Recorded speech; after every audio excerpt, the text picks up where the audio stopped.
Good afternoon, good evening, good metal. My name's Coop and welcome to the Spoken Metal Show. Before we get into today's episode with the fabulous Sal Turner from Whiplash Promotions, it's important to talk about a new initiative that started today on the Music Venues Trust. It was the Save Our Venues hashtag and accompanying sort of websites and bits and pieces with that. And this is a fabulous thing. It's a fabulous thing I wholeheartedly support. Essentially, using the hashtag and the graphics on your social media, you can raise awareness of this fantastic initiative. Essentially, right now, there's about 556 individual venues that are at the risk of actually closing. And like I've talked about this before, these places will close and never reopen. So we will lose them forever in time, and that can be prevented. It can be prevented by you. It's as simple as this. You go onto Music Venues Trust or whatever social media you follow them on the Save Our Venues thing. They've got a map of the whole country, and within that you can go to scroll or look and zoom into your particular city, find out the venues that are the most at risk of closing and donate to them. There's some fantastic venues just locally for myself. You've got Alexandra's Alive in Chester, alongside the Chester Live Rooms, which is a fantastic venue, absolutely superb. Seen some great shows on there. Reminded of seeing Populated Itself a while back was superb there. Non-Point, Fozzy. There's some great acts I've seen there. That's a fantastic venue. I've watched that venue move and it's becoming this huge, great thing. They've upgraded everything. They're on the touring run now of great artists, and they are in danger. They are in danger if you don't support them. You've got the Caledonian Liverpool and Heebie-Jeebies, and who hasn't been to Heebie-Jeebies and love that venue, and the Jacaranda and Phase 1. I've seen so many good shows. I talked about them on previous podcasts at the Jacaranda and the Phase 1, those shows that we went to, me and Massey, for Midnight Mass. So we went to those shows and we just saw how great and how fertile the music scene is. These people need fucking platforms. They need somewhere to play and support them, and you can do something about this. There's no time to be a slacktivist. There's no time to sit on the bench and go, well, I'll see how this plays out, I'll share this, but I won't actually do anything. You can do something. You can donate, use the hashtag Save Our Venues, follow this initiative and support it. It's incredibly important. I cannot stress how important this is. And this will mean that when all this lockdown bullshit is over, we can go back into venues and see live music. You cannot generate this any other way than at a live venue. You can't fucking VR it. You can't watch it on your phone. You can't watch it on your laptop. You have to go and fucking see it. You have to go to a venue and actually witness it. And that's the best way to experience music. It just simply is. With that said, more things to look forward to, more good positive stuff. We're on Wednesday. I will be on Get Into This's live stream. That's Wednesday the 29th on 8 p.m. I'll be going on there and probably talking a load of nonsense as do anyway. I'm sure the Save the Art and Issues, our venues issue will come up as well, and Save Our Venues as a hashtag will come up, and we'll talk about that, but also we'll talk about anything. I've been watching a lot of these live streams and they're great fun. They're really interesting, really fun. And the people on it know what they're talking about. That ends on Wednesday the 29th at 8 p.m. when I go on it. And obviously no one knows less about music than me, but I'll hope to hold my own and wave the flag of metal high. Also, something else to look forward to on Thursday is the next episode, where I'm going to be sitting down with Daniel Moran from Reaper, as you may or may not know, about musicians surviving the outbreak. What can we do constructively to kind of help ourselves mentally with things? How can we work out practice regimes and stuff like that? What should we be doing about our brand, in inverted commas, as it always is? What should we do in social media? Suggestions, questions that maybe people have thought they were too silly to ask about things like Twitch and Twitter and Facebook and SoundCloud and all these other things. How can we actually sort of use these things, and how can we use these social medias to our benefit, and that helps us survive in the outbreak, so to speak, surviving the lockdown, if you will. And that's with Daniel Moran, who talks more than I do and probably works even harder than I do as well. I think that's going to be a really interesting one. Looking forward to everything Daniel has to say. Fantastic episode, and that's on Thursday. So you've got something kind of coming up to kind of keep your mind occupied. And as always, feel free to comment yourself. What else can we do? On the last episode, we talked with Connor about another way we can do once these places open, these venues stay open because we're following it and we're supporting them. Once these places stay open, what can we do to help musicians? And it's all positive and it's all fucking doable. It's all real stuff. A lot of times you're like, well, it doesn't affect me. It's in another country. Well, it doesn't affect me. Blah, blah, blah, blah, blah, blah, blah. This affects you and it's something you can do about it. So that's the Save Our Venues hashtag and initiative with Music Venues Trust. On Wednesday, the stream we'd get into this on the 29th, that is, at 8 p.m. And Thursday, the next episode as well. So hopefully there's some things there to look forward to. But without further ado, let's get on to the main event, which is Sal Turner. Ever since I started the podcast, Sal has been on the list of people I really, really, really want to sit down with. Obviously, in the podcast, we'll talk more about her. But essentially, when I was going to shows, I would always see Sal's shows come up, and they were always great and always a good showing of extreme metal and metal that you wouldn't really see anywhere else. And I always gravitated to her shows. I thought they were fantastic. So for a long time, I've wanted to get her on the show, and now we finally do. Ladies and gentlemen, Sal Turner. So I'm with, finally, I keep saying finally, because there's loads of people that are wanting to get on the show, and easily top of the list, certainly top 5 people I want to get on is Sal. So welcome, Sal Turner, on the show.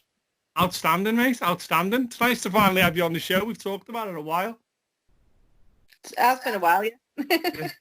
So I'll have done an intro, as I say before, but Sal is kind of what's, to most people will know from Whiplash promotions and being a promoter on the metal scene. And I would argue as well, one of the most critical, certainly in the Northwest, of a promoter on the scene, you know, really kind of like pushing sort of extreme metal and metal that you wouldn't normally see, and getting artists in from all over the world and all over Europe into Liverpool to play that maybe wouldn't have normally been there. So, you know, and we're going to get into that. We'll get into that. But I suppose like the best place we always start with these things, Sal, is to talk about when you first heard metal and when it first comes into your life as just music. When's that happen? I think I was about 13. And I got into metal via Motley Crue, Skid Row, Poison, Slaughter, Little Angels, all typical glam rock bands. Yeah. And then listened to Raw Power. You watched Raw Power and things on a Friday night, late at night. Very quickly progressed from that straight to Sepultura, straight to Cannibal Corpse. And it just went from there, really. I still like listening to glam rock. I'm not going to lie to you. It's your first love. It's not wrong with that. That's okay. Yeah. That's okay. Still love Bon Jovi to bits, but you know, I love Man Must Die and loads of other pretty heavy bands as well. So, do you remember when you like first started? Like that particular artist that you got into that became like your artist, like the guy or the girl or the band or whatever it is, was like, I'm all about that band, and you just pull everything that they had? I think the first band I ever did that with was After Forever. Okay. Which is Floor Jansen's first band. Yeah. Floor Jansen's the singer from Nightwish. Yeah. 20 odd years ago. See, this is what's going to be great about talking to Sal, ladies and gentlemen. Is Sal's got the deep cuts, he's got the knowledge, you know. And it's like if you were having like, you know, a pub quiz solely based on metal, you want Sal on your side. Like that's what you want. Not knowledge beyond belief of extreme metal. Like fantastic. And another band that I was really, really, really into from 15, 16 and really used to sit on the bus and read the lyrics on the tape that I had. Because back in those days we had tapes, Walkmans, and was Deicide. Okay, yeah. Oh, Glen Benton and stuff, yeah. Me little mate Glenn, yeah. Yes. So do you remember going to your first shows then after you're listening to the records and you're absorbing it down? Do you remember when you first kind of seen that in a live context? What happened then? My first gig I ever went to was, the first 3 gigs I ever went to were all in Liverpool. Mm-hmm. The first one was Dan Reed Network. Okay. By the Electric Boys. both are still on the circuit, and I managed to see them a couple of years ago at Hammerfest, and they were fabulous. Read. My second gig was Thunder. Okay. And I can't remember who supported. And my third gig, right, and I'm not lying to you, I'm probably one of the biggest influences on how I wanted to be as a promoter was my third show, which was in the Royal Court basement, and it was Cannibal Corpse on the Tomb and the Royal Mutilation. Court, fantastic. I miss gigs at the Royal Court, like I really do. Who was the support for Cannibal Corpse? Do you remember? It was Anathema. That's an interesting mix, that, isn't it? But Anathema, and obviously there's the Liverpool connection stuff. Weren't they? Yeah. Yeah. Wow. So. It's funny how many people talk about Cannibal Corpse being one of the bands that brought them into the kind of the heavier and the darker and the more aggressive and sort of the more visceral lyrically brought them into that. Like, I don't think they get enough recognition, do they, the Corpse? People write them off quite quickly, don't they, because of the imagery and stuff. They forget that there's an enormous amount of musicality to them as well. Like, you know, Mutilated is an amazing album. It really, really is. Yeah. I was right at the front, and I ended up having my hand stood on 3 times by what's his name, the singer? Were you at the front on the bar, like, yeah? At the front of the stage. Oh shit! Yeah, okay, yeah. Fucking hell. Because it was a glowish stage, and he stood there, stood on my hand. I've forgotten his name. Chris Barnes. There you go. Barnes, yeah. Because Chris was still with them back in those days, so yeah. But yeah, and then before. What was the cap for the basement of the Royal Court? Then what was the capacity there? I don't know. It wasn't many. 200 maximum. Yeah, it wasn't many, was it? It wasn't many at all. Wow, that would have been fucking biblical, that, like. I was 15 and it was amazing. So many hairy blokes in my life. Yeah. That sounds like that was one of those times though that kind of set a bit of a spark off for you. You were like, you know what? Maybe I can do something here. No, it wasn't. Really, honestly, really wasn't. But when I started doing shows, I wanted to have somebody, one person. You mean from an artist you would like to work with point of view? You saw them and were like, I'd like to do their show. No, I would like somebody to have come to one of my shows and gone away thinking, I had the same feeling, like the same rush from that. Yeah, I get it. So did you? I mean, you're 15 at this point. Did you even think that what a promoter was? No. So how long did it take for you to go, okay, I could maybe do this myself? You've never heard the story of how Whiplash started, have you? I have not. And I don't think a lot of people will know, so it's perfect time to bring it up, like perfect time. It was an accident. It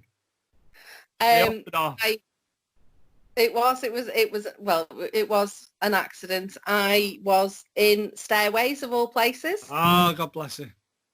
Back in the day when I had an affinity for Aftershock. Okay. And you Aftershock by the half pints because it was £1 a shot and I couldn't be bothered going back to the bar. And yes. So I was quite drunk and the DJ put Pantera on and I was like well in the middle of the floor, fucking hostile. And then he put the Prodigy on straight after and just empty the floor. Yeah. So I'm stood at the bar going, that DJ's terrible. Fancy putting that on straight after. Everyone got on the floor for a good old headbang and then he put that on and the manager of Stairways was stood next to me and he said, do you think you could do any better? I said, with me eyes shut. Shit. And that's how Whiplash started. So you were DJing first then?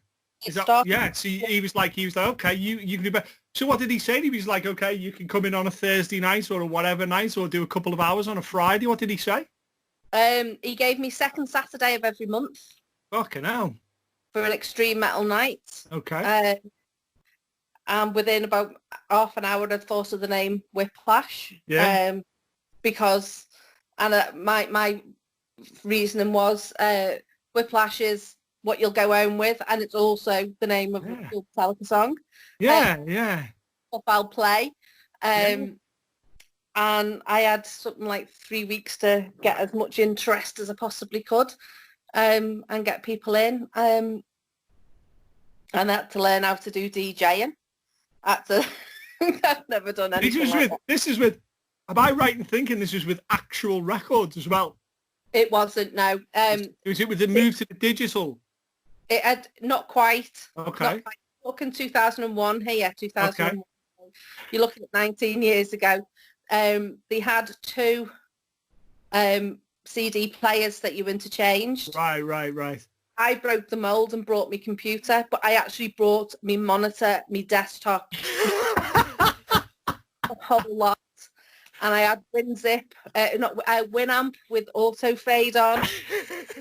Had me playlist. You just wanted to get it done, didn't you? You just were like, I'm going to get this done. Whatever the fuck, if I have to take this all, my whole sort of PC setup. That's a monitor, ladies and gentlemen. Not a flat screen, a monitor. That is like a fucking television. And you just like, so did he give you like a time frame? Did he say like the night's like 6 hours long or whatever hours long? Did he give you any kind of frame? 9 till 2. Okay, so it's just 9 till 2. And was he just like carte blanche? Was he just like, you can do whatever you want? Yeah. Shit. Was there a part of yourself, just while we're talking, it's only me and you now, was there a part of you that shit yourself thinking to fill that up with that amount of time with music? All the time, every time. I wasn't financially invested in as much as if they paid the club to come in, and if enough people came in, I got paid. Yeah. So it was more of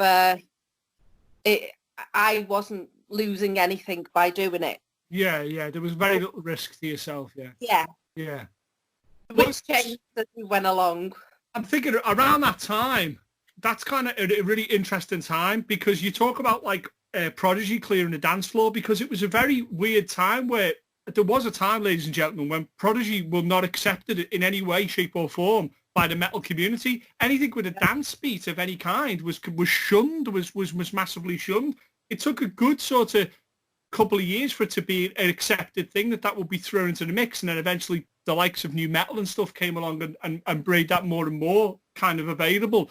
So what did you say to yourself you wanted to do when you wanted to put, what was your remit? Did you want to put on the best extreme metal, just the best metal, the things that you like to listen to? What did you want to put on? I wanted to put on the stuff that doesn't get played in clubs. Right. So it was extreme stuff. It was things like After Forever and Nightwish and Within Temptation, because that's never played in clubs. And it was just the different genres of music that isn't played in clubs. It wasn't being represented, yeah. Do you remember the first song you put on?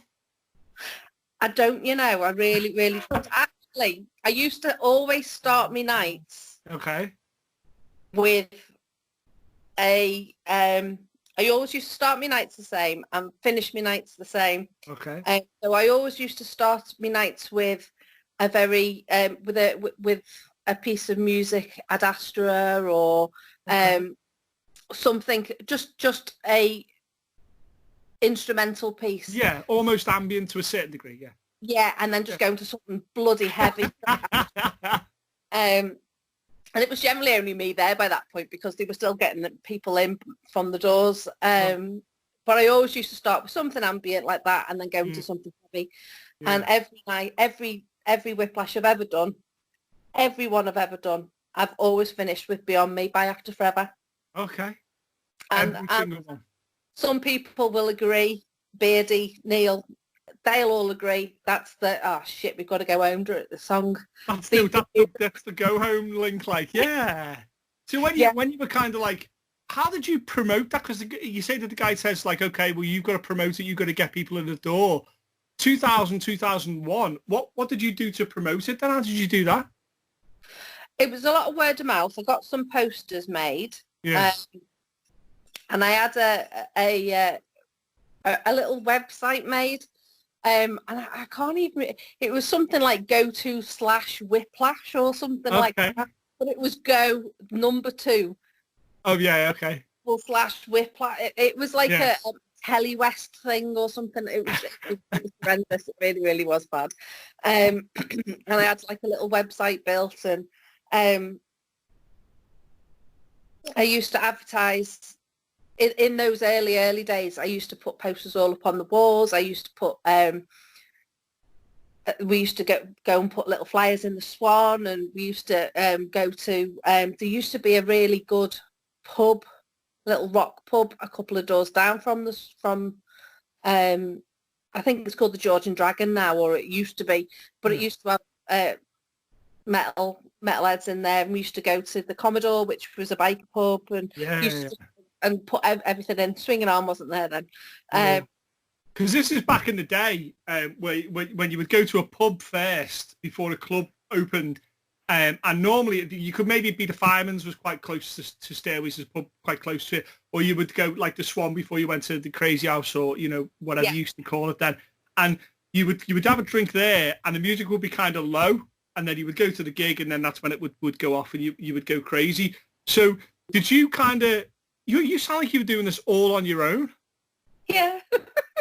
See, this is the thing that I'm always like, whenever I speak to Sal and the times we kind of met, Sal always impresses me by, she is one of those people that is just getting it fucking done out there. She just go and do it. If no one else is doing it, fuck yeah, she'll just do it on her own. A really positive message to the people out there that are like trying to promote their shows and promote bands. Sal was getting it done before getting it done out was even called that. You know what I mean? So when did you think? Did you feel you were getting it right with the nights? Were you getting people in, and what was the reaction? They were quite busy. The nights were quite busy. I'd get the odd person requesting Disturbed, which got a complete fuck you. That was Disturbed the veto? Shit.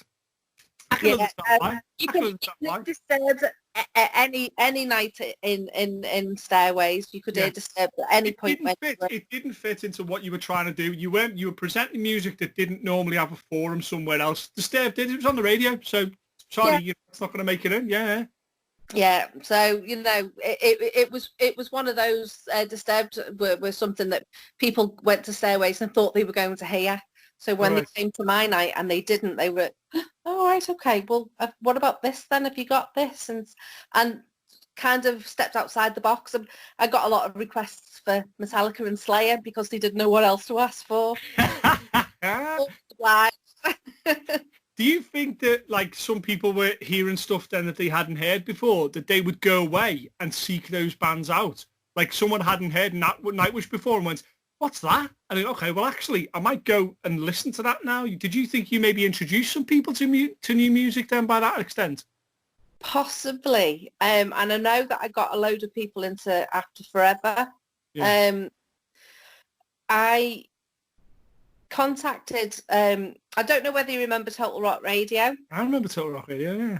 It still exists to a certain degree, doesn't it? So it's called something else or something now. Like, yeah. It's all online now, isn't it? But yeah, Total Rock Radio. I used to listen a lot to Sex Tonight with Maria on a Friday night. Okay. Loved it. Wouldn't miss an episode. And used to email her all the time, and you used to say, you need to listen to After Forever. You need to listen to After Forever. And I ended up sending her copies of the After Forever stuff for her to play. Yeah. And she played them, and people went mad for them, and it was like, there you go. Yeah. But I used to go down and help her host the show. I wasn't very much help. And we used to talk about Whiplash and Malcolm Dome used to record Whiplash adverts and things. Get to Whiplash and wow, did he? Because Malcolm Dome, he's on the if there's another person on that list that I say about that you're on, Malcolm Dome's on that list. He is fucking metal and rock music. He just is. He's on every documentary. They talk about the new wave of British heavy metal. Malcolm Dome's always on that. Like, yeah. So fucking hell, it's nice company to have. That like. Yeah, I remember I used to go out drinking with him and Crusher after we'd recorded, or when I was down in London, we'd all end up in the pub. Malcolm Dome doesn't like to be hugged, and I'm a hugger. He used to be like, oh, get away. But yeah, it was good, and you'd listen to Total Rock, and my adverts would be on, and it was just really, really good. They didn't charge me. It was just it was just nice of them to do it for me. Well, he was so desperate to keep the scene alive. The whole music scene was like, it's certainly in the early 2000s. It was which way was it going to go, and kind of no one knew what was coming up. We're kind of in the throes of Napster and all that type of stuff. There was all this mad sort of stuff going on around then. Like it was in a real weird place. Like so when you're doing this, you're DJing, and you start to get people who kind of come to the night and stuff like that. Did Stairways ever go to you, okay, this is working? Did they ever kind of give you the nod and say, yeah, you do what you're doing is good, or was there any kind of recognition? No, but they never told me to piss off either. That'll do. That works. Yeah. So at which point did you kind of go, okay, let's think about I'm playing music. What about if an actual band comes in? When's that shit happen? I still have a few nightmares about my first attempt at putting a gig on. What was the first gig then? And let's just step back a sec. What made you go from okay, I'm spinning music now, I want to actually book a band on? What was the catalyst for that? I had a couple of bands who used to come to the show. I was friends with the people from bands who used to come. And there's a fabulous stage, or there used to be a fabulous stage in Stairways. It was one of them. I was asked, shouldn't? Why haven't you put bands on? Put bands on, you get more people in, it'll get even better, it'll be even busier. You get more people in, it'll be even... So I approached, I can't even remember his name, the manager. I'm old now, I'm very old now. I approached the singer, the manager of Stairways, and said, "Can I put bands on?" And he went, "Yeah." And I didn't even know what I needed to make sure they had. So I said, "Have you got a full PA system?" Oh yeah, and in the corner where the DJ is, there was the mixing machine with the all the slidey buttons and all the lights and stuff, but it was never working. So it was like, oh, what do we do? Yeah, got a full PA. They'll have to bring all the amps and everything they need. And my first gig, I think, was, I don't know whether you remember Malefice. Yes. Wow. Okay. A long time ago, and a very young Dimanthian. Yes. Was it just the two? Bass. Oh, right, okay. Was it just the two bands, or was there more? Okay. We didn't know. I didn't know. You could have booked it out, But for those who don't know, and to give you kind of like an overview of Stairways was called Stairways because it's all on one level, but that level is up 2 flights of stairs, and you go up the stairs, and as you come out, there's a room that maybe holds, 100 people? 100 people at best. And as you're looking, as you come through the door, to the right you have a bar, to the left you have the little DJ's booth, tiny, and then straight ahead of you, for the most of the large portion of the back wall is the stage. It was massive, the stage in Stairways. People forget that. Just to the left of where you're looking, you have the way to the toilets, and the other one is the way to the green room, if you will. And it was the first room my band played there. It was the first green room that I ever went into, and it was a shithole. But it was our shithole. Like Stairways was this raw space that had graffiti on of like Judge Dredd and stuff and all kinds of stuff. But it was this raw space where they kind of let anything happen. I played there with my band after they'd had a foam party. So the foam party, then my band comes on.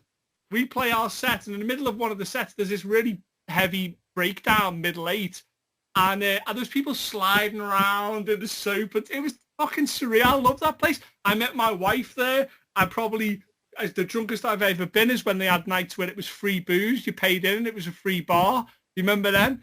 It was this glorious space. So do you remember the first kind of like the semantics of you setting up the first show, the loading in and stuff, and what they required? That must have been a big learning curve, that first show.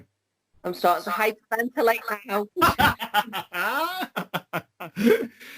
It must have been a big learning curve.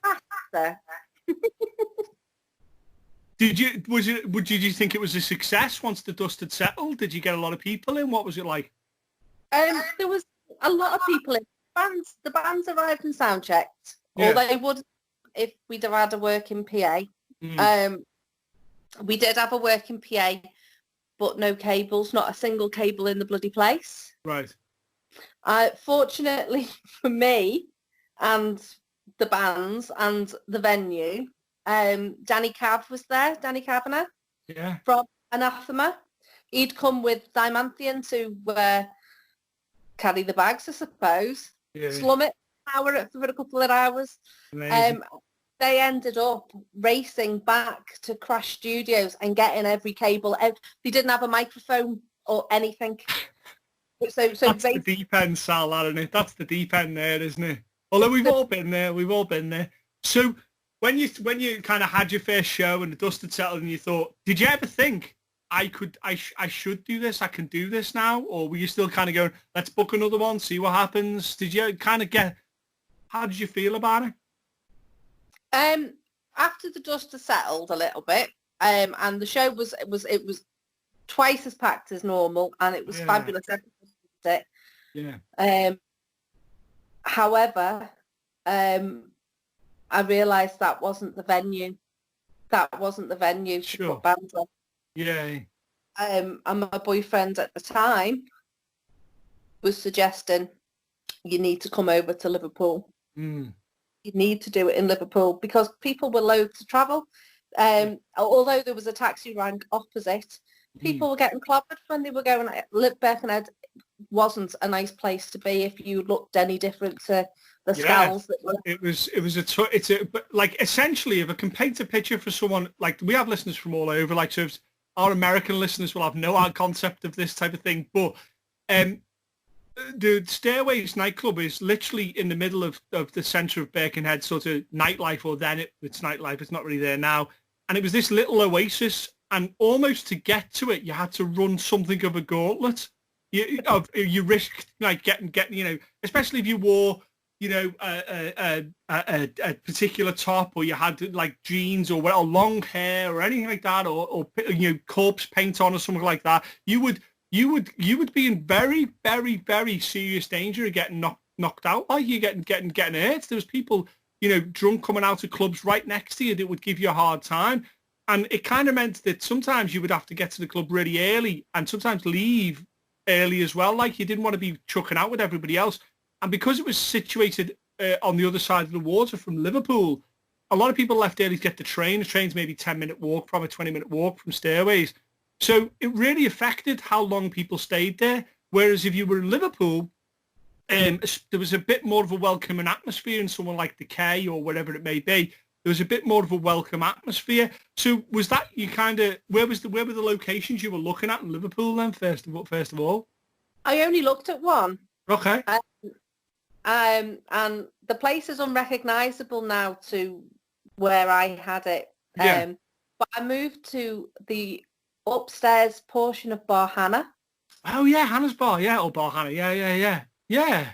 I'm trying to think now. Yeah, so that's a place which once again has some of the same advantages of Stairways. That it has quite a large stage at the right hand side, quite a big square box room with a little place to sit at the side. If I remember rightly, it's probably changed a billion times since I've been in there. I'm sure. Had a very small stage at the right, okay. The bar running along the left-hand side. Right. Oh, yeah, I remember now, yeah. And at the back, the corner was...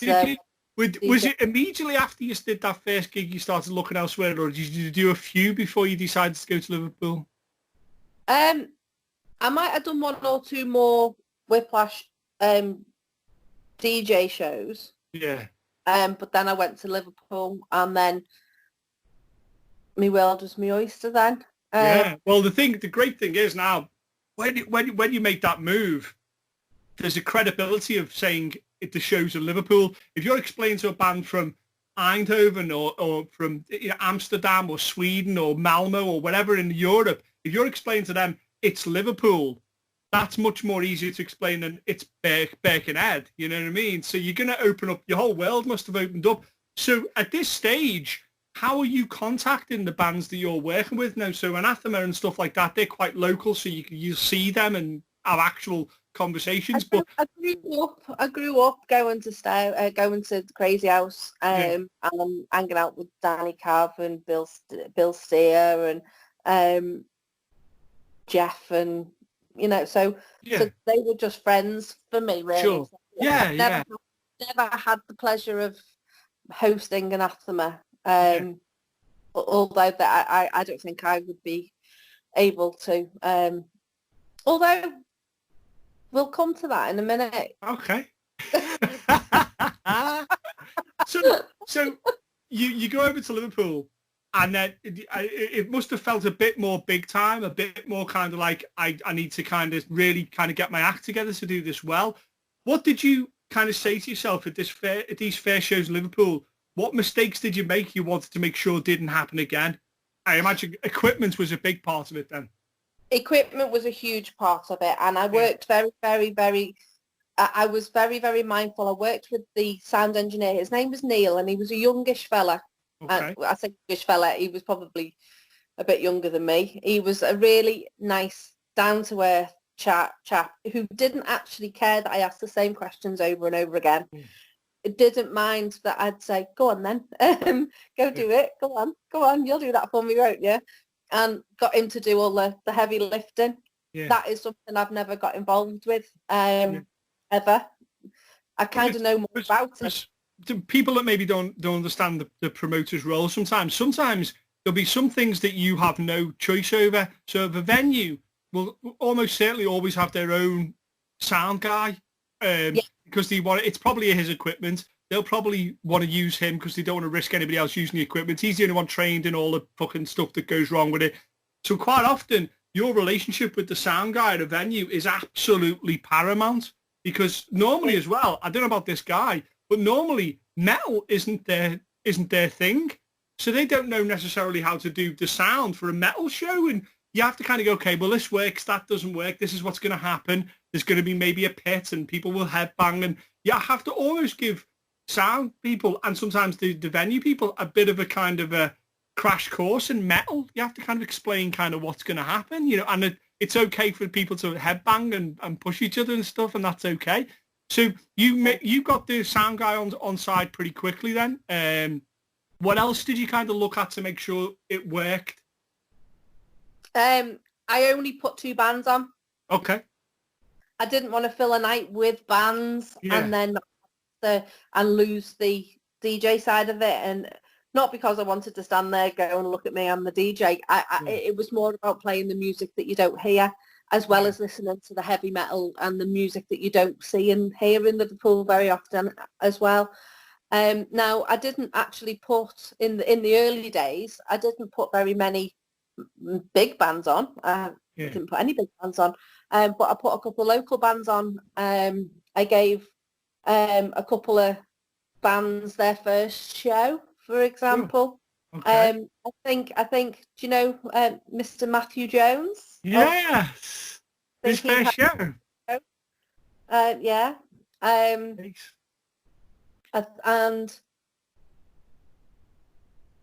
I had a band who I absolutely adored. They were a lovely bunch of kids. That came later. But they were all playing their first shows for me. Sure. So it's nice to see that they're still on the scene and doing really good things. And they had their first show with me. Yeah. But yeah, in Stairways, I put on quite a few bands. I remember going to Bloodstock. Okay. 2003, I think it was. And it was the Bloodstock at the Derby Assembly Rooms. It was inside. Yeah, when it was in the Assembly Rooms, yeah. And I'd listened to Total Rock, and I'd actually really got into the band Biomechanical. Loved them, absolutely adored. Went and got their T-shirt and their album straight away. So I had my album there. And I went to the signing session, and I was chatting to the guys and saying, can send me CD, please. And once he'd all signed it, I said, thank you very much. You do know you've just signed a contract. You're going to come and play a show for me. And they went, what? I said, you're going to come to Liverpool and do a gig for me. And they were like, oh yeah, all right then.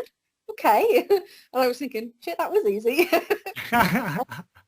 So we swapped numbers and stayed in touch. And I knew the owner of Bloodstock as well through contacts and through from talking. He sort of emailed me and said, what about this band? Can they come and play for you? And what about this band?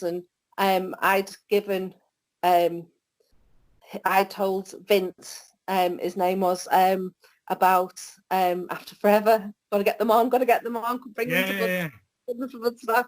Yeah.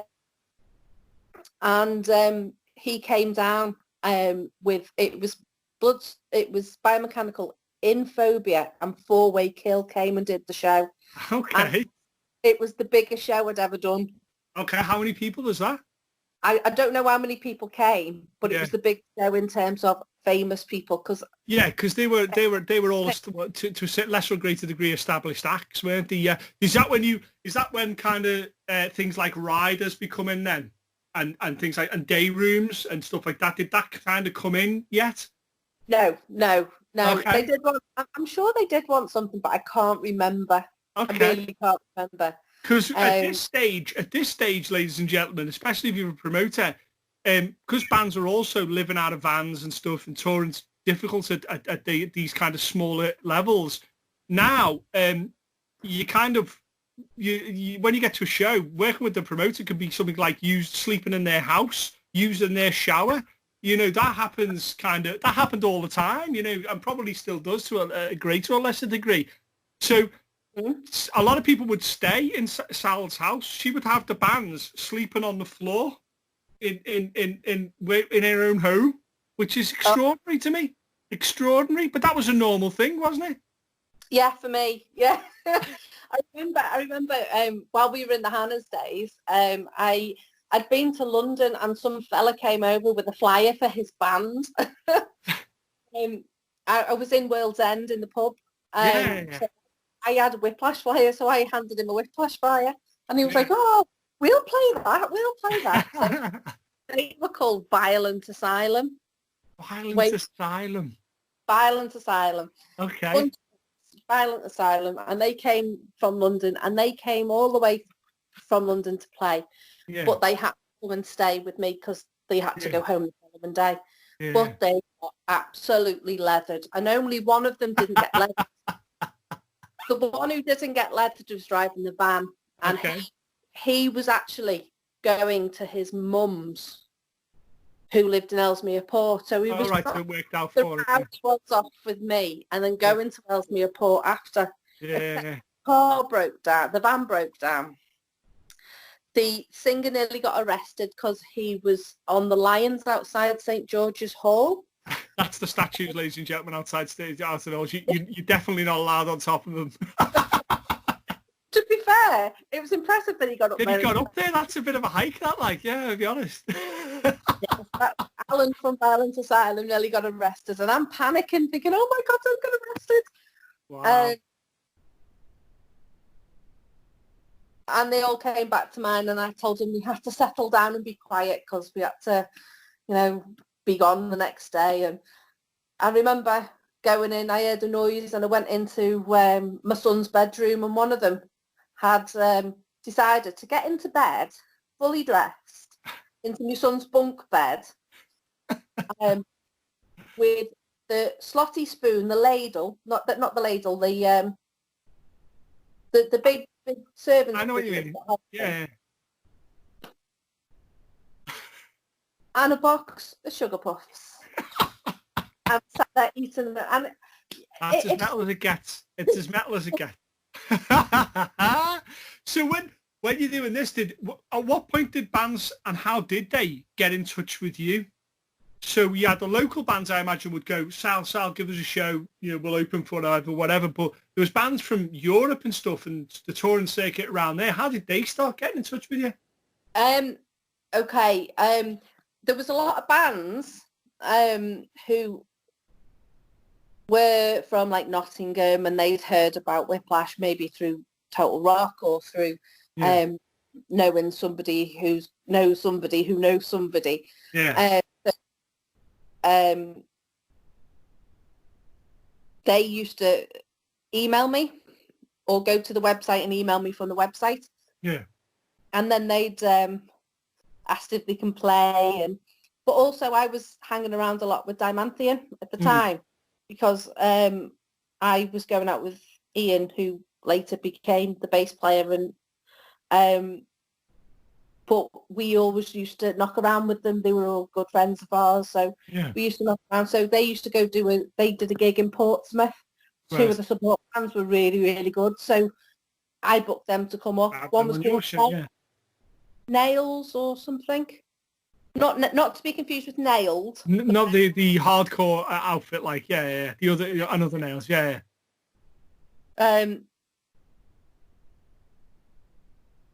And I can't remember the other.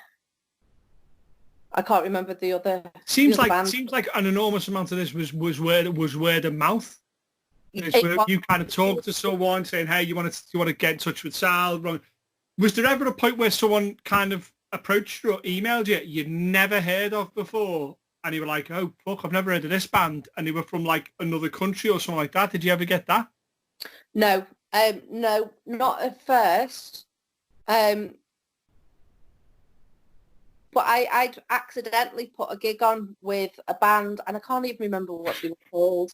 But the drummer, it was another band that the drummer from Gorotted was in, and I didn't know. Right. Okay. So they did a gig for me. Yeah. Really, really liked it. And it goes back to Garotted and yeah. Okay. That's cool. So that's how that started. So, you know, you don't strike me as being the person who is, and if you do, you keep it inside. But when was the first time you put someone on and you were a little bit starstruck as well? Like, this is someone who fucking means, something to you that you consider it, in inverted commas, important?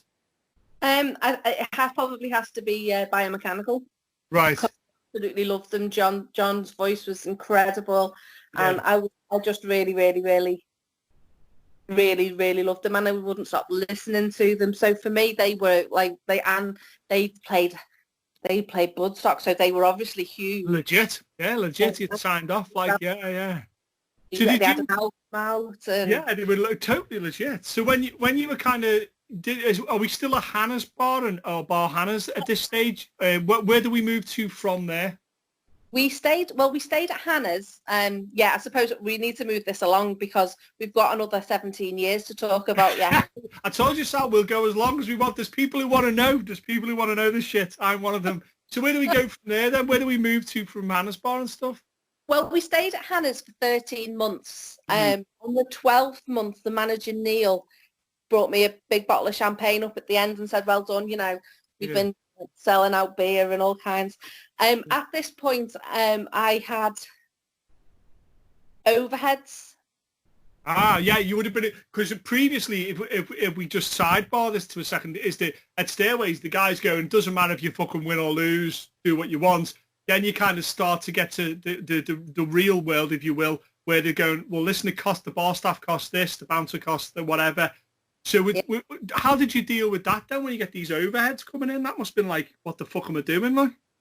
Well, I used to charge £3 on the door, and I used to employ very lovely Neil Woodfin, or Beardy Weirdy as he's known in the Total Rock circles.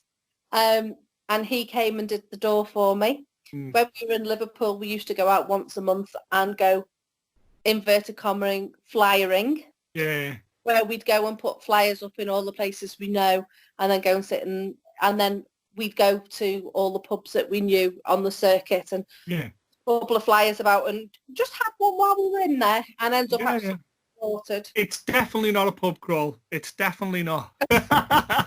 Definitely not. So where did you kind of move things to then? What and why? So he gives you a bottle of champagne. You're obviously doing well. Why leave then? We'd done a gig on the 13th month and it was a really good gig and it was a really busy gig and we'd had a really good night. And I'd left my camera in the little DJ booth, and it was a little DJ booth. It was tiny. Yeah.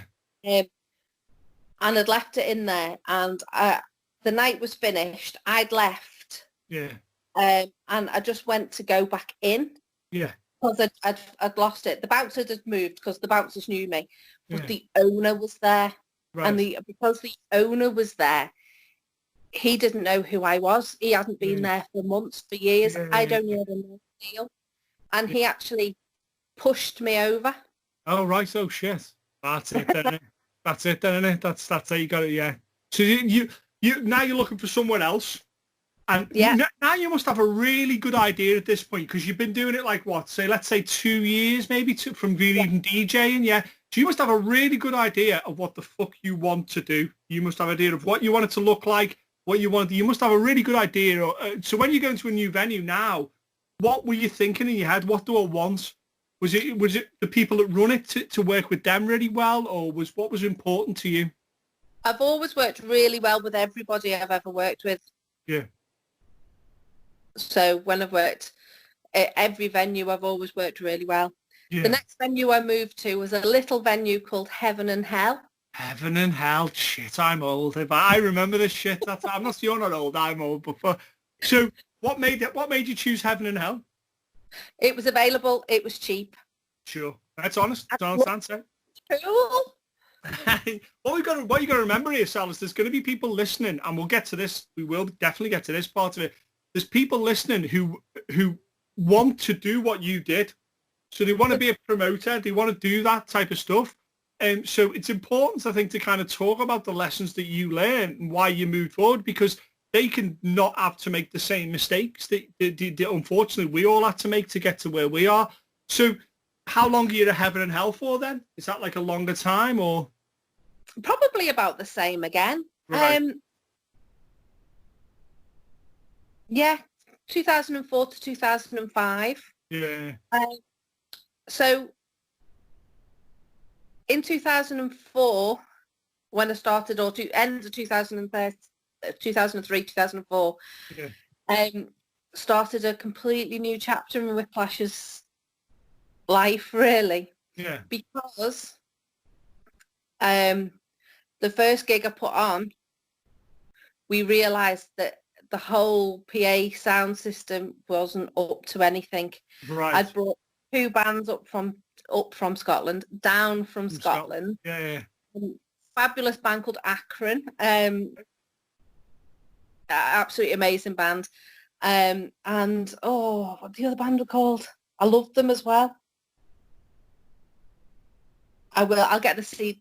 Dionysus. Dionysus, okay. I think it was Dionysus, and they were fabulous couple of bands. Yeah. Both had amazing voices.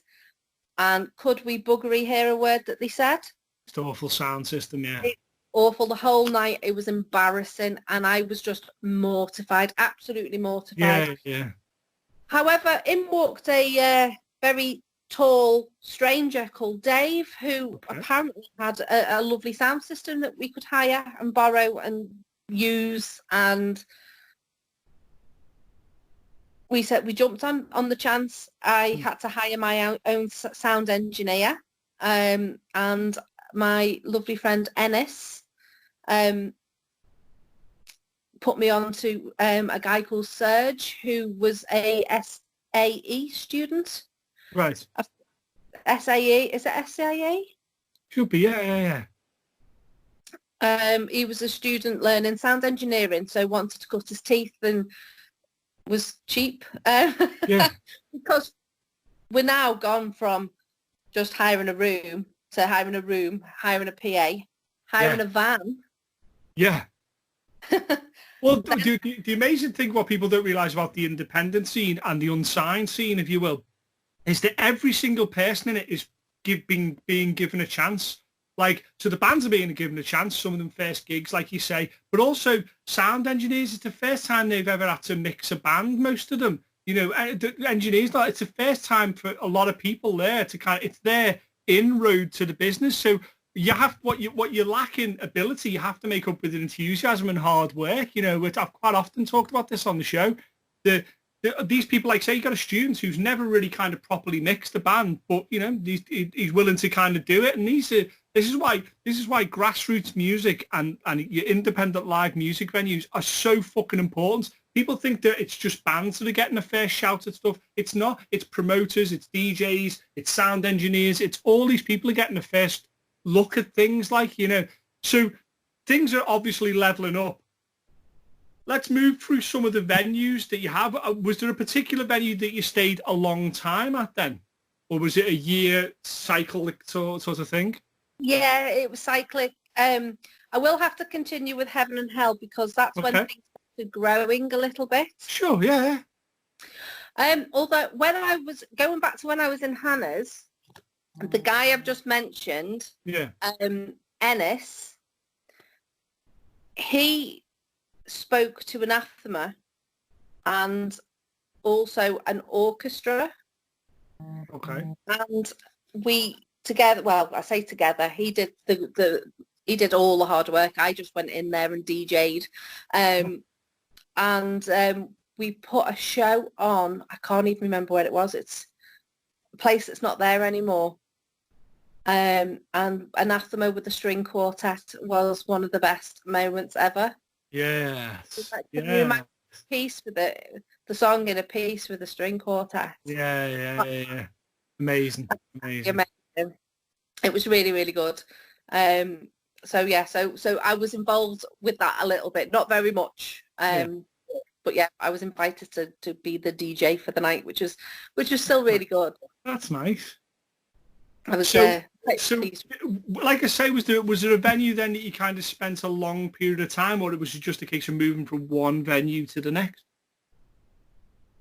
It was a case of moving from one venue to the next. However, we're coming up to a break where I had a bit of a break in proceedings. Okay. So while I was at Heaven and Hell, I'd put bands on, and I'd inadvertently put the band on that had Junkie John from Garotted in. Okay. Garotted spoke to Tim, who is the singer. Yeah, just trying to piece it all together. Yeah. Tim is the guy who organised a little mini tour and asked, would I help? Okay. And bearing in mind Heaven and Hell, Hell. Yeah. Heaven, funnily enough, Heaven was downstairs and it was with all the lovely clouds. And if you went upstairs, you went to Hell and it was flames and faces and things like that. It had a stage which was not the biggest stage and it was like a step, like a curb to get on it. Yeah. And it had one light. And that one light had one filter and it was red. So the Togs hated it. And he asked me would I put a band on. And I said, yeah, okay. Wow. And it ended up not being one band. It ended up being 5 bands. But long and short of it, that's how I met Behemoth. Because they played me in Hannah's in 2000 and either the back end of 2004 or the very beginning of 2005. Yeah. They're now headlining Bloodstock. I watched the set. I watched it. I was grateful enough to be side of stage to watch that. And it was he was playing stuff from the Satanist and it was beautiful to think that they played in Heaven and Hell blows my mind. That blows my mind. That blows my tiny mind. But yeah, so you kind of get to know Behemoth and stuff and kind of okay, so that's interesting because they were I'm thinking 2000. Yeah, they were still that were a pretty big name. Yeah, that big. Was the start of the rider. That was the first rider I ever did. Okay. I got a contract for, and my God, did I crap my pants when I got that rider. Why? Because they wanted somewhere to shower, somewhere to sleep. They wanted this, that, and the other. And I'm thinking, hang on a minute, I'm used to just abstaining in my house. Hotels, and they wanted, they wanted so much stuff. Yeah. And I was like, they wanted food, they wanted this, and I'd never thought of riders or anything before, and they wanted all this booze and they wanted this, that and the other. And for me it was such a massive jump from what I'd been used to doing, just be 2 little bands, 3 at a push, get everyone getting pissed playing Man of War at 1:45 in the morning to getting loads of people singing Hail and Kill at top of their voices and stuff like that. You know, it was just so completely out of my comfort zone. It was like me starting putting bands on all over again. Yeah. And there was a lot riding on it because they were a big band and they were. And my boyfriend at the time had told me, oh, they're Polish, they eat everything. Oh, they're not nice Polish people. And I was just like, oh my God. I just didn't know what to do. I didn't know how to do it. I didn't know. And I'm not going to lie, I didn't do it to the best of my ability. I've learned a lot since then. Yeah. They wanted access to showers. So they said access to showers. Had I known, I'd have got them a day room. Yeah. I did. I phoned the YMCA up the road and they said that they could go in and use the showers for a donation to the tsunami. Which was really good. However, they came back petrified because there was homeless people eyeing up their stuff. Right, okay. So they weren't too impressed with that. I'd made some sandwiches and a cake because that's the first time I'd made it. But then they wanted hot food as well. Right. So we went to Costco and got a load of pizzas. However, Nurgle had spoken to me just before and he says, what are jacket potatoes? I said, oh, I can get you some of those. Would you like jacket potatoes? So I got potatoes. So they had jacket potatoes, pizza and sandwiches and cake and beer. And then as bands do, it's like, right, we need something, a barrier for the stage. We need a barrier for the stage to stop people getting on the stage. And I'm thinking, you're in Liverpool, people will be pitting outside the stage. They're not going to want to get on the stage. It's not actually a stage. And we ended up dragging, there was an old bench that was a pew from a church. That's amazing. And we pulled that across. So with the pictures I've got of Nurgle with his foot on a church pew. That's amazing. Really funny, really good. They also asked, we need a mirror, and I'm thinking, where the bloody hell am I going to get a mirror from? Yeah. I got a sharp knife and went and unscrewed a mirror off the ladies' toilet bowl and I love it. At the end. That's amazing. So they got everything they wanted. They did a really good gig. They had a band with them called Ex Mortem, who are amazing. Check them out. Really, Nihilistic Contentment, I think, was the album they were touring at the time, and it's amazing. Really nice fellas, all really, really, really good. Supreme Lord also played with them. And the singer Ian, can't remember what his name is now. Has since played for Vader. Oh right, okay, yeah. So yeah, and he's such a nice fella as well. So that they were the bands, and then I put two locals on, and Dilacerate were the band of choice by that point. Okay. They were able to supply lots and lots of kit. They were young lads from Southport, and Matty from, oh God, what's his name? Matt Campbell, who is in, I can't remember the name. Begins with an E. Ethereal. Okay, so, Ethereal, yeah. Matty, who used to be in, who's in Ethereal and used to be in, or is still in Dimanthian, also used to be in Dilacerate. It was his first band. But they used to hear the call all the time, and I'd just say, can I borrow your kit? And they'd come and bring the kit, and they'd invariably play as well because a band hasn't turned up or something. They were really good kids, really nice kids. It's nice to see that they're doing well and whatever they're doing now, because I've got them all on Facebook, so I stalk them a little bit. I don't. So at this stage now, do you feel as though you've moved up to a whole other level now?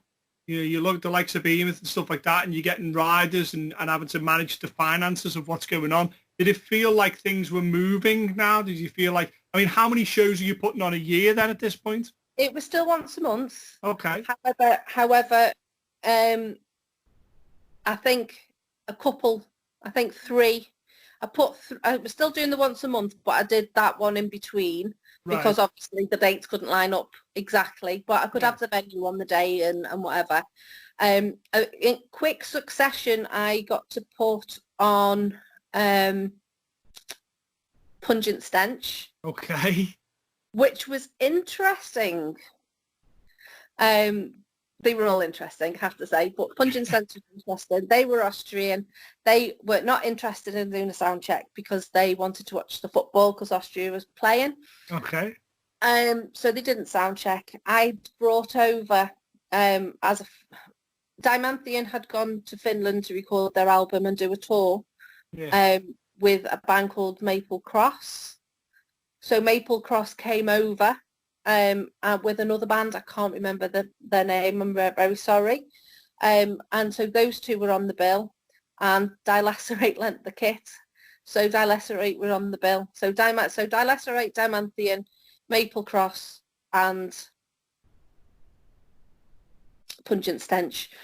I think there might be another one, but I might have forgotten. I am getting on a bit now. I'm amazed at your powers of recall for the bands that you mentioned now. I'm amazed with them. They will be amazed too. Like, this is probably bands that maybe some bands don't even exist anymore, and Sal still remembers. So at this stage now, you're putting on one show a month, and you're moving through various venues.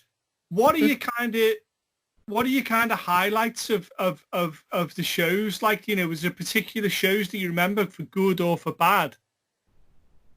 I remember getting a hug off Nagel afterwards and said, "Thank you very much for the tuna sandwiches. They were very nice." Which is not the most metal thing in the world. How many people have got that sentence that you could say though? That's fantastic. It was brilliant. It was when does it kind of reach a point where, did you ever think, I could do this as a living now, and I could do this solely as a living? No. Did that happen?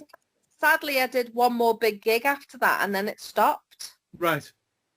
So in 2005, I couldn't get. I don't know whether it was because I couldn't get Heaven and Hell. I don't know the reason, but I moved to the Zanzibar for one show. Yeah. And that show was, oh my word, Decapitated. Okay. Pre-accident Decapitated, so we had Martin and everybody else. Yeah. And it was Martin. It was Decapitated with Gore Rotted. Dilacerate played, and two other bands played. It was a five band bill, and it was heaving. It was huge. It was one of the biggest I've ever done. It was the biggest. It was fab. It was a really, really good show. Decapitated were lovely. I know that's probably the heaviest. This is something as well that only promoters may be fully aware of. Certainly the promoters listening. The bands that play the most violent and destroying metal are normally lovely. I don't want to break any taboos here, but they're normally lovely people. I think it's because they kind of get it all out on stage and musically that they just kind of spent, and they're not as angry afterwards. Like, but so was that it then? Did the whole thing stop after that, or what happened? Yeah, it stopped after that. That was the last show, simply because I was moving house. Right. When I was with, one other thing to mention, when we had to get all the sound equipment and hire all of that, I also had to buy all the microphone stands and cables, so I had them. Yeah. So also had to transport those every week, and I didn't drive, so I was reliant on my then boyfriend, husband, ex-husband, to help with the transportation. So me and my then boyfriend were moving house. We were moving in together, so we were both selling our places and getting a together. So because I'd sold my place, I had to put all my things into storage, and it just seemed like too much of an upheaval to continue with all of that. And at the time, and then not long after, I found out I was pregnant. So it kind of completely it went on the back burner. Completely on the back burner. I concentrated on the day job, on the family, on as you should do. Yeah, of course. Yeah. But by 2009, we're jumping a couple of years now. You'd be glad to know. Just a little. Okay, so we're in 2009 now. Yeah. So what happened then? 2009, I just wanted to find out who I was again. I was working all the hours I could. I wanted a little bit of me back. Yeah. Do you think did Given was Whiplash an extension of your personality then as well? Was it kind of, yeah. And then without that, you're not allowing yourself to breathe, almost allowing yourself to be. Yeah, that's interesting. Yeah. We didn't go to gigs very often. Yeah. Once Lewis came along, and we were, it was all about paying the bills and getting everything else. And so on the 31st of December 2009, I told my husband my New Year's resolution was to bring Whiplash back. Yes. Yes. So what was the first show? The first show was going to be amazing. Okay. And then I found out we were double booked. Happens a lot. It does happen a lot. But the other gig was going on in the other room in the same venue. Oh dear. However, it turned out bloody fantastic. Who was the first show you have on? So my first show was a Polish band called Slovenia. Okay. Who I'd never put them on before, but I really liked what they were doing. So like Polish death metal, it was really good. Slovenia, Dimanthian, as they were. Good go-to band. Dimanthian kind of had to be done, didn't it? Yeah. And then Ethereal. And then it was, bands beginning with a D. Not Decapitated. Desecration. The Welsh guys. Yeah. Desecration. So it was a really heavy start. Yeah. And I think that's kind of where it left off. It was really, really heavy. However, I got a phone call from Paula. Paula was the lady who did the bookings. Paula and Gemma did the bookings in what was the Mask. Okay, yeah. Mask venue. Now the Arts Club, yeah. Yeah, the Arts Club now. Saying, Sal, we're really, really sorry. We've just realised you're booking for the 16th of April 2000 and can't remember what date. Yeah, 2010. Right. We booked Napalm Death for the other room. Oh shit. Okay. So they said, so we'll just open it up and we'll just have we'll make sure the gigs that one band finishes in your room, the band will start in the other room. Yeah. And if you pay to come into one gig, you pay to come into them all. And rather than me then having to pay to rent out the room, they made sure my bands were covered. Yeah. A little bit. And then I remember that show. Do you? I was at that show. And then I DJ till 2:00. I remember that show. I think at the time, if memory serves, I think it does, I was interviewing and doing press stuff, and I sat down with Napalm Death. I'm almost sure it sat down with Barney. I'm almost certain it did at that very show. Wow. So was it a big start again? Did you go straight into being a show a month, or what happened? No. Okay. No. it kind of just exploded. Right.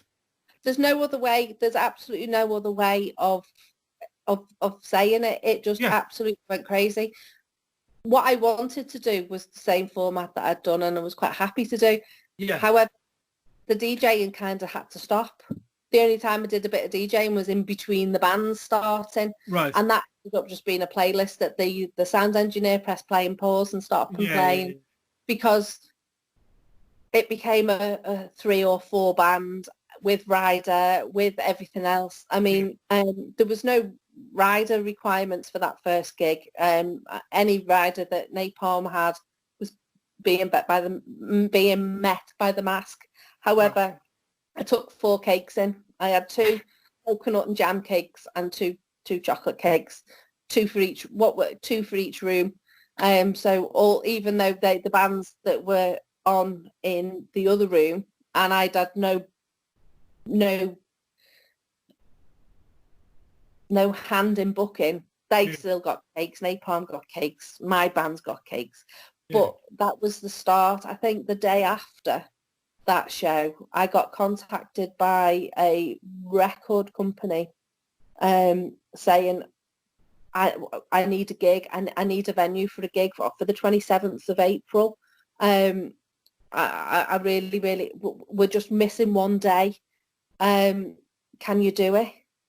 So I checked and we could. And then it was like 11 days later, Ragnarok came and played. Sure, yeah. With Nagora Bungit. Yes. Which was the weirdest thing I've ever seen in my life. And the sound engineer got the shock of his life because I don't think he's ever mic'd up a big plank of wood before. They're quite something, yeah.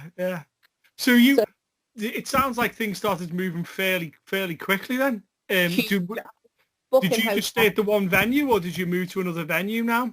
No, I stayed at the Mask. I think it was a great venue. For those people listening as well, the Mask had this. It's on 2 floors. Well, technically speaking, 3.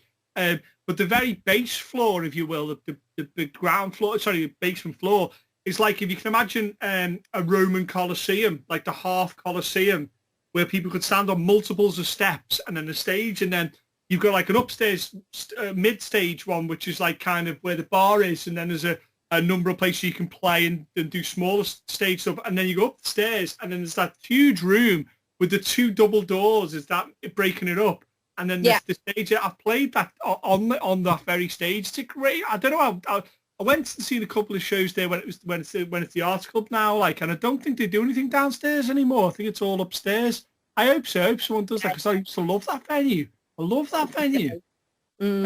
Perfect for metal. Used to put everything on in the attic, which was that room with. That was called the attic. Yeah. Yeah, it was called the attic, the upstairs room. But I had booked a very small show.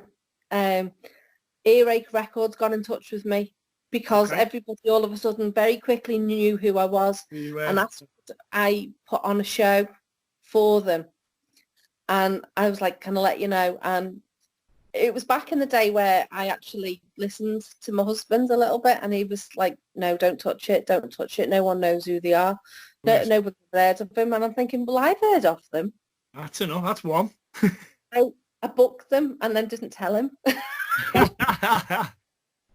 Yes. And the band was Wormrot. Oh, okay. There you go. Yeah, so I'd booked Wormrot to play. Was it the Roadhouse? It was a different venue because it had to be done very much on the cheap. Yes. But I was doing the show on the 17th. I was doing the show on the 16th, and somebody told me that the Roadhouse has just burnt down. Is that the Manchester Roadhouse, or are we talking about? No, I don't think it's called the Roadhouse. It was by the bombed out church, up by the... Okay, I think I do. My memory's terrible. But it burnt down and you couldn't do the show then? Yeah, so it was like, oh my word, what am I going to do? And my ex-husband was like, well, I told you shouldn't do it. You're going to have to cancel now. And so I ended up moving it to the Zanzibar. Sure. And it was amazing. It was really good. It was a really good show. Even my little brother came to it, and he only likes Rammstein, so he loved it. And they were brilliant, and they were really nice, and they were, they had Ryder, and every band I ever did from that point on had a Ryder. Every show I ever did had a Ryder. Yeah. We'll take a sidebar here now to talk about cakes. One of the reasons that Sal is well known amongst the scene is not because she's fantastic at what she does and she's super nice human being. She is, but a lot of the times I heard about Sal as the lady with the cakes. So what Sal would do, Sal would bake like crazy, and she would be at the venue, there'd be all these Tupperware boxes with cake in, and it was just, I didn't know it then, but I do now. It was just one of those things that made you unique, and it was just showed that you give a fuck. Now, I've been to all over Europe and bits and pieces touring, and you remember certain venues that do stuff that they didn't need to do, and they're really nice, so they do stuff, or they cook this, or they cook like there's a lady in a venue in Germany who always does absolutely fucking amazing stew whenever we're there, and it's not nothing to do with the rider, it's just it's something she did because she just was like, this is a nice thing to do for those people. So my first introduction to Sal was, there's a lady who books metal who bakes cakes as well, and I'm pretty sure that's probably how you got talked about to other people. So, oh, she books metal, yeah, the lady with cakes, yeah. So yeah. I just wanted to get to give props to the bakery skills of Sal before we go any further. And isn't it incredible to think of there's Wormrod sitting backstage eating cakes, or Barney from Napalm eating cake. I think that's a beautiful image. That like. So now things are moving. Now things are kind of going, and record companies are getting in touch with you as well, as often is the case. And are the quality of that, are you getting more high-profile artists then? And are we staying at the Zanzi? Yeah, I didn't say the Zanzi. I put one more show on at the Zanzi. However, I disagreed because it was a Saturday night. Yeah. I was unhappy that they wanted me to delay putting shows on till midnight. Right. Because that's not how I wanted it, and I just felt that I'm paying X amount of money to hire the venue. It should be how I want it to be. Yeah. So I just made a point of not booking there again. It was like a last place of, if it was desperate, I'd look to book there. But saying that, I really got on with Tony. Yeah. Rest in peace. He was a lovely fella. Yeah, I saw him actually probably about a month before he passed away, and he walked up to me in the middle of Costco. Went, hello, Sal, how are you? And I was like, Tony, and the Zanzibar, it may well have, or it certainly at one point was, one of the best sounds in the Zanzibar. That was packed. Certainly in Liverpool music scene. And Tony was just, a lot's been said about him, and rightly so. What a super, super person, just a great human being, you know what I mean? Real sad loss on his passing, and the stuff he did for the scene, like real sad loss, like, what a wonderful human being. He just wanted his club run the way he wanted it to be run, and I had slightly different ideas, and we didn't fall out over it. We compromised. He just decided to do something else, Yeah. So where did you go after that? I stayed at the Mask, but I kind of graduated to the big boy room. So what acts are we moving to now then? Watain. Okay. Was it the full show with Watain? With the full? Yeah. Wow. Okay. In that room. Show. Wow. Okay. Full show. Full smell. Yeah. At this point, was there ever a point, Sal, where you think, I can do this and I can do it well? Or were you always shitting yourself? Was there a point where you think, I know what I'm doing? Or was there always a little bit of doubt? There's always a doubt until the bands are on stage. There's always a doubt because bands ask for stupid things and you've got to make it happen. Yeah, you got to roll the punches, Yeah. So Watain played first time with, I don't know if I should tell you this. Okay. Then the answer's obvious, yes. The first time I put Watain on, I had KK Downing with them for Destroyer 666. They supported. Wow. And I got a phone call. We're about an hour and a half away. Can you please ensure that there's a doctor at the venue for when we arrive? It's like, it don't work that way. I'm sorry. Yeah. So I said, you know, when we arrive, I will take whoever needs to go to the walk-in centre. To the walk-in centre. Okay. And I said it's to be KK, and off we wander. I had a couple of friends helping get the rider in because the rider was astronomical, 40 towels, this, that, and the other, litre of pig's blood, as you do, you know, proper. Yes, as you do, standard. Standard. Yeah. So I'm trusting all the friends and people who I've got running for me to make sure everything goes in the venue and everyone knows how to set the food up, because I have special rules of how to set the food up. And I take KK down to the walking centre, which is probably about 10-minute walk. Yeah. 15-minute. Yeah. And we're chatting and he's saying, you know, oh, I really need to see the doctor, blah, blah, blah, blah, blah. So we walk in and he's like, I'm visiting this lady. And so I said, yes. So I give all my address and he is, I don't know where he's from, Dutch, Austrian. So he talks very loud because he's trying to get his English across, and he just talked very loud anyway. Yeah. And he's saying, yes, I've come to visit this lady and this, and everyone can hear my address going in. Everyone can hear that everything's happening. And then he's saying, I need to see the doctor. It is urgent. And they're saying, we don't have a doctor on for another hour. I will have to wait. And then all of a sudden, he goes, oh, I think I need to be over there. And points to the sexual health clinic. Oh, okay, there we go. Welcome to touring. Yeah. Oh, okay. Yeah. So the woman that happens. It does happen. Looks at me. Yeah, it's your name going down there. Yeah. Ladies and gentlemen, if you are listening and thinking that the glamorous world of promoting is for you, be known that you could be sitting in a sexual health clinic with one of the people that may be touring and coming to your venue to play. Yes.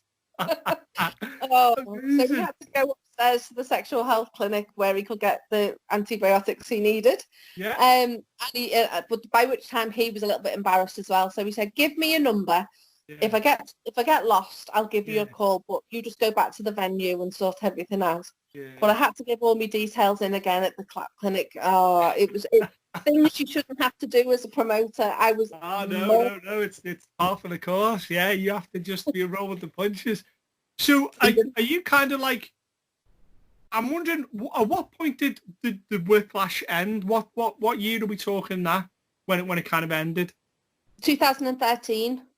So we've still got like, you know, we're in like 2009, 2010 now. We've still got a couple of years. Did you pretty much then between then and it ended? Were you still kind of heavily still promoting it, still doing it in that time?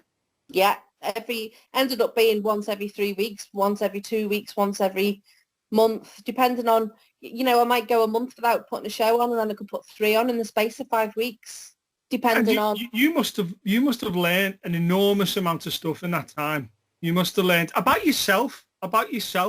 You know what I mean? You're a certain type of person that a band, and let's say you put an average sort of 3-4 band bill on, and that's potentially like, you know, 40 people, and you're meeting them all the time, and your people skills must be, well, I know I know you, so I know that your people skills are through the roof, but you must have learned a lot about yourself doing that.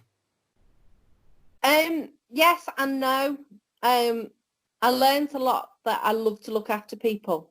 And I miss. That's the real secret, isn't it, of promoting? That's the real secret, isn't it?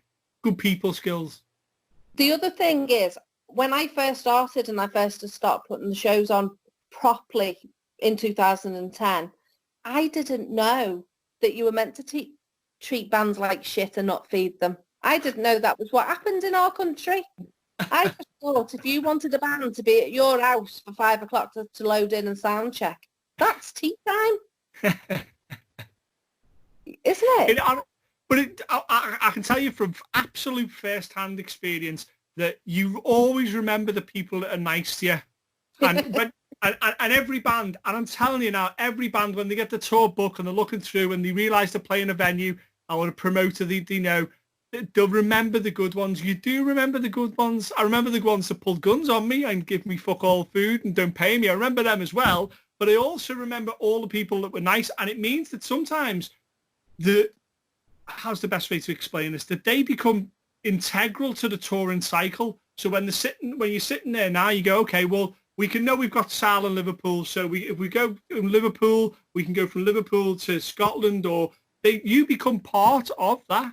Did you find then you were picking up a lot of touring musicians then that were coming through on cycles of tours then? Yeah. Yeah. There was 3 of us. There was Nimai Pujara in London. There was me in Liverpool. So they'd go to London, come to Liverpool, and then they'd go and see Fergal over in Ireland. Yeah. Fergal's still in charge of things over there, like super human being, like, yeah. Oh, I haven't even heard from him. I've not for a very long time. And I'm Nimai as well. I've not heard from or seen anything of for a very long time. There was a guy in the Midlands, but he stopped in 2011. Which was quite controversial, but we won't go into that because that's nothing to do with me. But yeah, so I started picking up big tours at that point. So who were you having on then at this point? Vader, Gorgoroth. Yes. Deicide. Deicide came and played. Then there was Vader again. Watain played for me twice.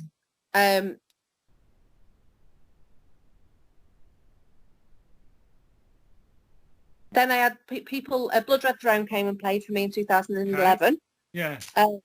And then they played for me again in 2012. And then they played for me again at my personal request in 2013, which was amazing. I had, in a heartbeat, no hesitation, Wormrot came back. Yeah. But then I had bands like General Surgery come and play.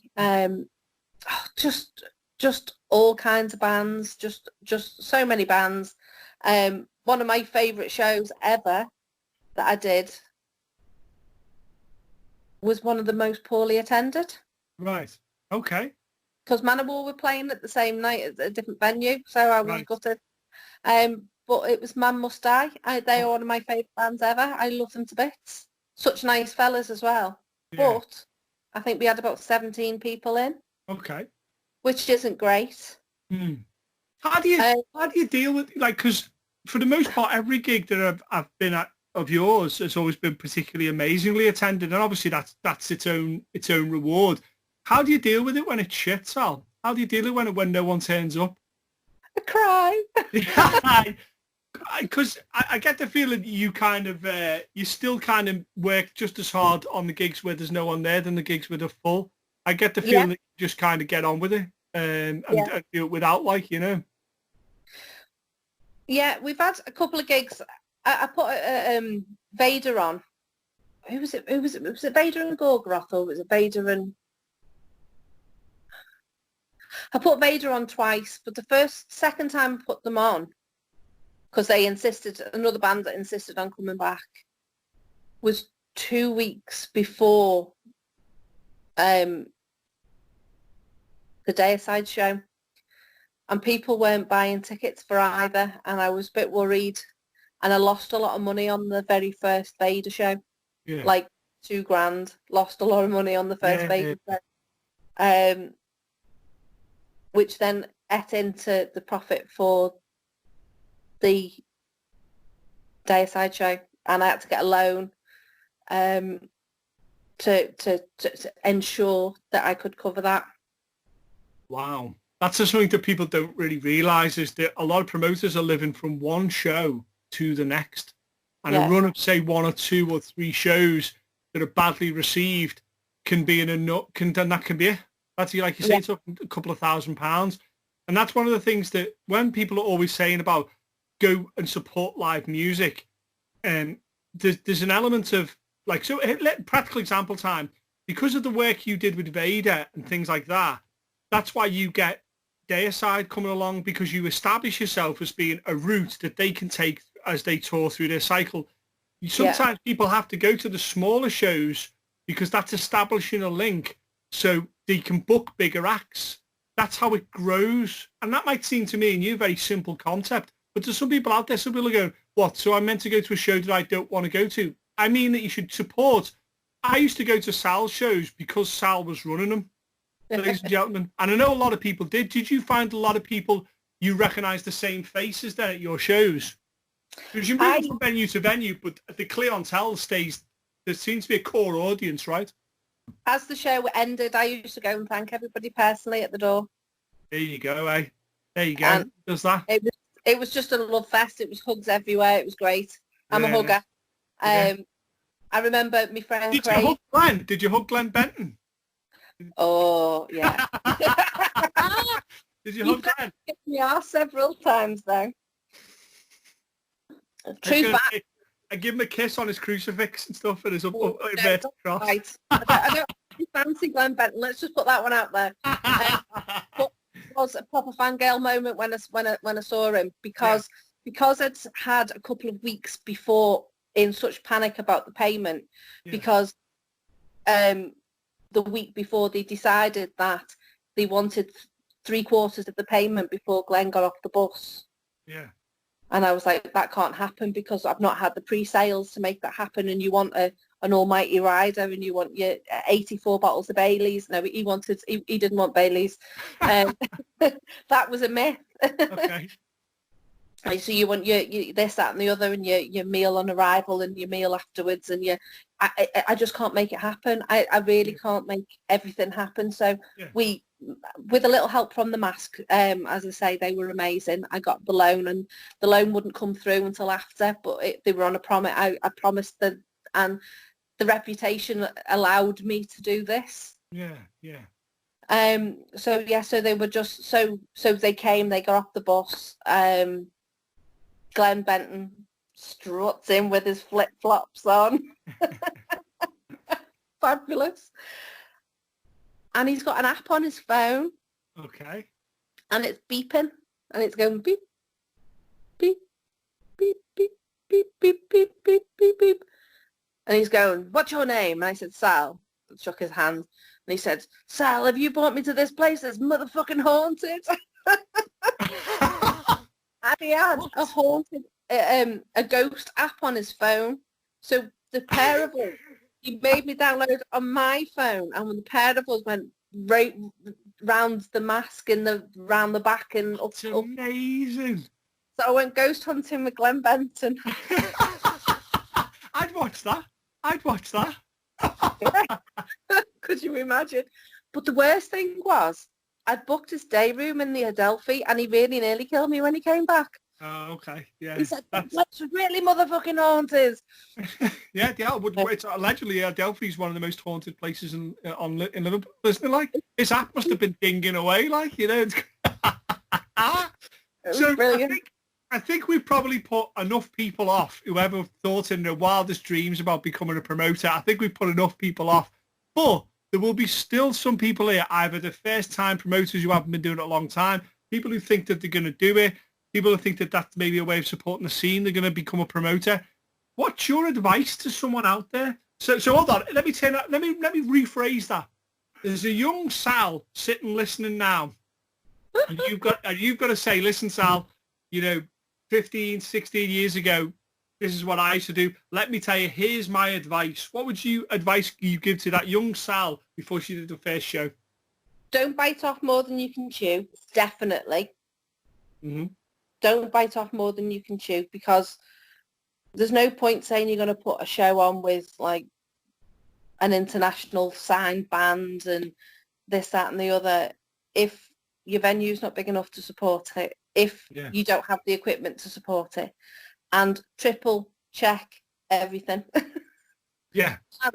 And treat your bands right. Yeah. can't underestimate that enough. Yeah. You can't afford to pay them, at least afford to eat them. Not eat them, feed them. So I suppose the natural sort of run of things came to an end. Was it an abrupt ending, or did it slowly peter off?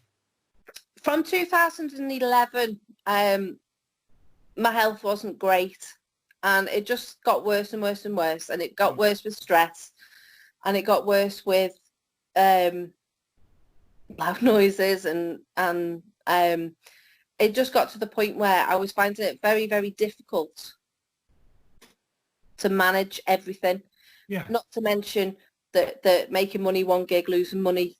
Yeah, it's quite a lot of stress to put someone under that. Like, yeah. It really is. And when you're not sure whether people are going to turn up, or because people have a tendency to pay on the door. So if you had a gig and you knew 200 people were definitely going to go, you knew it was going to be a fabulous gig. But if you've only had 19 pre-sales, well, that's anyone's guess, isn't it?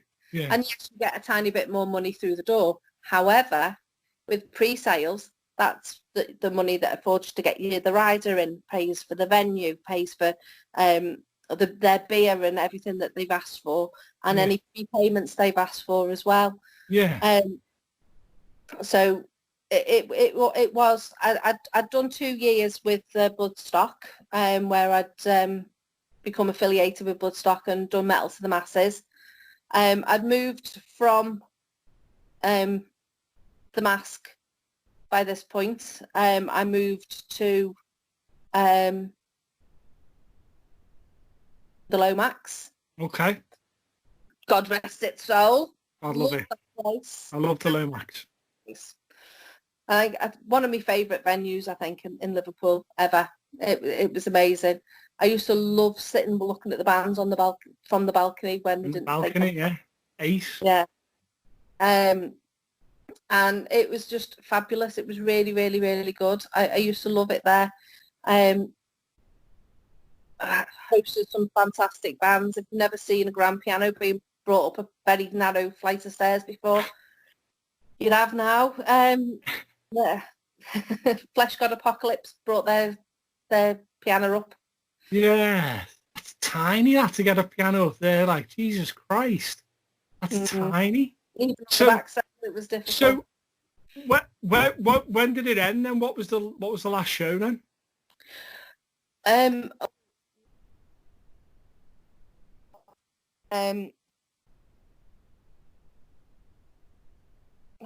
you know what? I can't remember. Okay.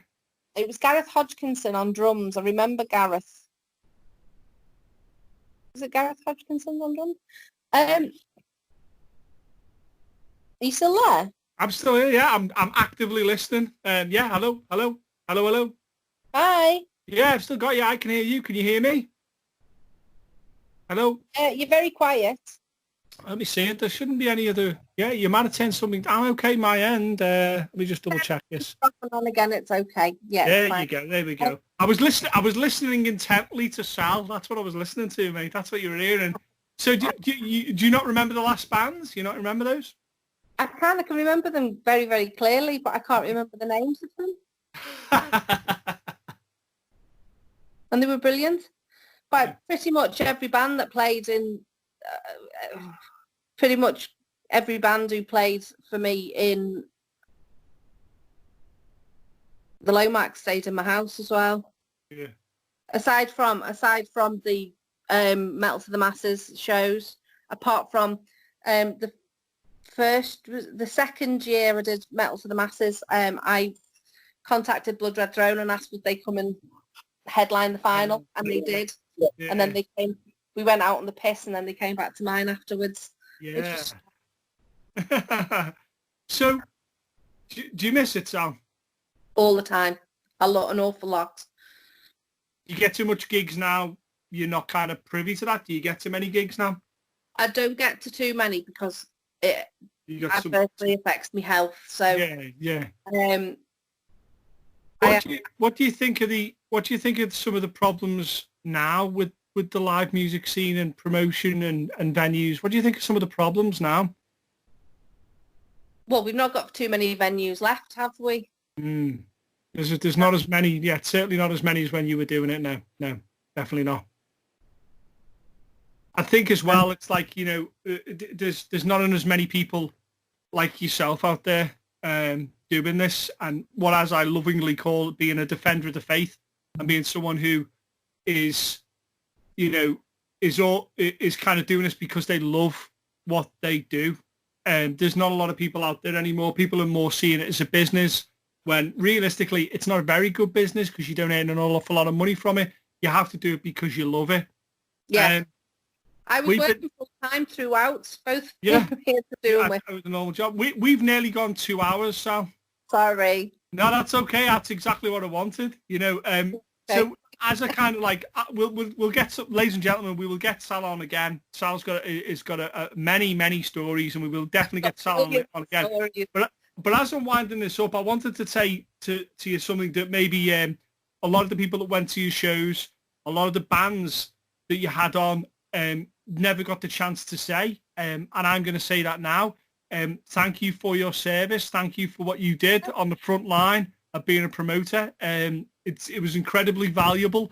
You, like you say, you started off a lot of bands' first shows, and went on and did great things now. You know, if the Game of Thrones has a mother of dragons, I think the Liverpool metal scene has a mother as well, and it's most certainly Sal is that person. You know, I think what you did for the scene cannot be underestimated. And if you're a young promoter now, going to start and do your own thing, I think Sal's example is something that you should listen to. And when you go back and listen to this podcast, take good notes about how to look after bands and how to act around bands. This has been one of the most enjoyable podcasts for me I've done. I knew it would be, because I like Sal a lot. I knew this would be a good one, and hopefully you've enjoyed it yourself, mate. I like reminiscing. I like talking about it all. I don't get a chance to very often, but there's loads I've missed out. There's absolutely tons that. Shall we get Sal on again, ladies and gentlemen? Yes, we could. Of course we should. But for the time being, like, well, Sal from Whiplash, thanks for coming on the show. Really appreciate it. No problem. Thanks for having me. Thanks for listening. The wonderful Sal Turner there from Whiplash Promotion. Shall we get her on again on the show again? Yeah, of course we should. So many funny stories, and we talked off air, if you will, for a whole bunch of time as well. Like, Sal is just super in love with metal. Just a huge fan of music, and talks really, like, kind of passionately about the bands that she likes. And I think that really came across there, didn't it? Like, fabulous guest. We're probably going to go on 2 times that amount of time. So most definitely, yes, we will have Sal back. Most definitely we will. Once again, just to remind you of the hashtag Save Our Venues at the Music Venues Trust, the whole initiative there to raise money and awareness of venues that are closing very close to you. Get into this on the live stream on Wednesday the 29th at 8 p.m. I will be on there. We're talking a load of nonsense about metal again. And Thursday will be the new episode with Daniel Moran, talking about musicians and how to survive the lockdown. Thanks very much for listening. And I promise when this is all through, I will see you at the show.